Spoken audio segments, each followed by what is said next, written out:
viewers, welcome to CookSpaceVlogs. இன்னைக்கு இந்த வீடியோல vallakkottai முருகன் கோயில்ல ரொம்பவே ஸ்பெஷலா அன்னதானம்ல சர்வ் பண்ணக்கூடியதான இந்த அரிசி உப்புமா எப்படி மேக் பண்ணலாம்னு பார்க்கலாம். கூடவே இதுக்கு ஒரு சைடு டிஷ்ஷா இன்ஸ்டன்ட்டா ரெடி பண்ணக்கூடிய தக்காளி கோஸ்டையும் பார்க்கலாம். அதுக்கு முன்னாடி நீங்கள் இந்த சேனலுக்கு ஃபஸ்ட் டைம் வேறு இருந்தால் மறக்காம சப்ஸ்கிரைப் பண்ணிக்கோங்க. அப்படியே பக்கத்தில் இருக்க பெல் ஐக்கானே ப்ரெஸ் பண்ணிக்கோங்க. அப்போ தான் நான் போடுற ஒவ்வொரு வீடியோவும் உங்களுக்கு நோட்டிஃபிகேஷனில் அப்டேட் ஆகும். இப்போ இதை ரெடி பண்ணுறதுக்கு ஒரு 3/4 டம்ளர் பச்சரிசி எடுத்துக்கோங்க. அது கூடவே 1 டேபிள் ஸ்பூன் அல்லது 1லேருந்து 2 டேபிள் ஸ்பூன் அளவில் நீங்கள் துவரம்பருப்பு ஆட் பண்ணிக்கலாம்.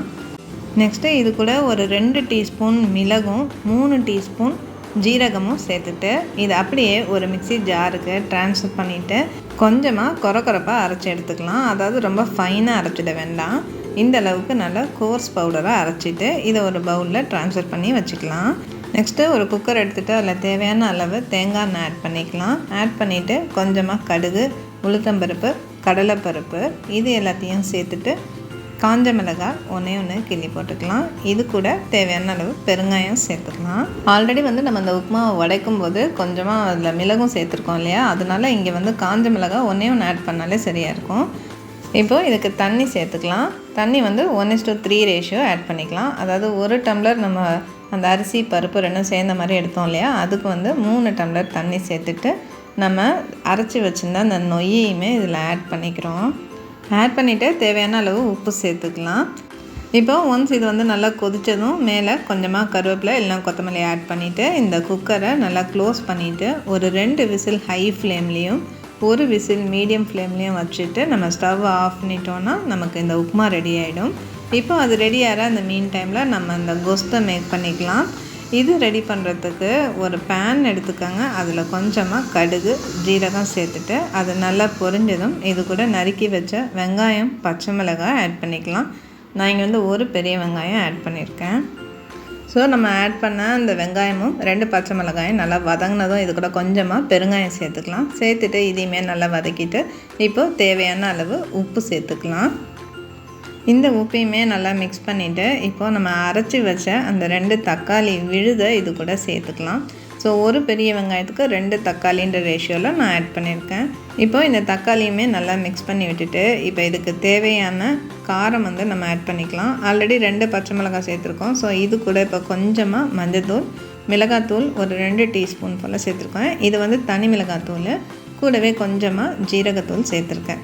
இப்போது இது எல்லாத்தையும் நல்லா மிக்ஸ் பண்ணி விட்டுட்டு இப்போ ஸ்டவ் மீடியம் ஃப்ளேமில் வச்சுக்கலாம். இப்போ நம்ம சைடில் என்ன பண்ண போகிறோன்னா, நம்ம ஆல்ரெடி தக்காளி அரைச்சி வச்சோம் இல்லையா, ஸோ அந்த மிக்ஸி ஜார்லேயே ஒரு 2 டேபிள் ஸ்பூன் போல் கடலை மாவு சேர்த்துட்டு தேவையான அளவு தண்ணியுமே ஆட் பண்ணி மிக்சியில் பல்ஸ் மோடில் வச்சுட்டு ஜஸ்ட்டு ஒரு 2 சுற்று மட்டும் சுற்றி எடுத்துட்டோன்னா இப்போ இந்த கடலை மாவில் எந்த ஒரு லம்ஸுமே இல்லாமல் இந்த அளவுக்கு நல்லா கிளியராக நமக்கு கிடைக்கும். இதை இப்போ நம்ம வதக்கி வச்ச அந்த தக்காளியோடு சேர்த்துட்டு தேவையான அளவு தண்ணியுமே சேர்த்துட்டு ஜஸ்ட்டு ஒரு கொதி வந்ததும் ஸ்டவ்வை மீடியம் ஃப்ளேமில் வச்சுட்டு ஒரு 2 மினிட்ஸுக்கு கவர் குக் பண்ணி எடுத்துட்டோன்னா நமக்கு சூப்பரான இந்த தக்காளி கோஸ்ட்டு ரெடி ஆகிடும்.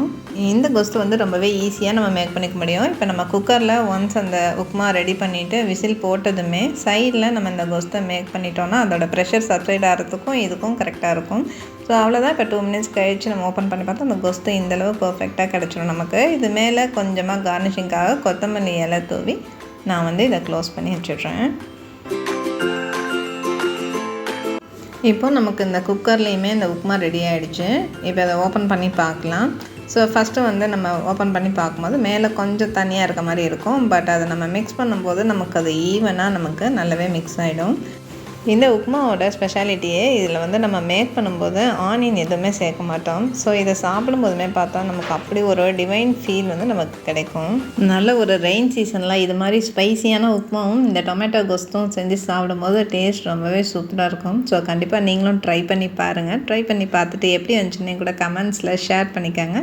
இந்த வீடியோ உங்களுக்கு பிடிச்சிருந்ததுன்னா லைக் பண்ணுங்கள், உங்கள் ஃப்ரெண்ட்ஸோடையுமே ஷேர் பண்ணிக்கோங்க, மறக்காமல் சப்ஸ்கிரைப் பண்ணிக்கோங்க. தேங்க்ஸ் ஃபார் வாட்சிங். எப்போதும் போல் இன்னொரு இன்ட்ரெஸ்டிங்கான வீடியோவோடு சந்திக்கலாம்.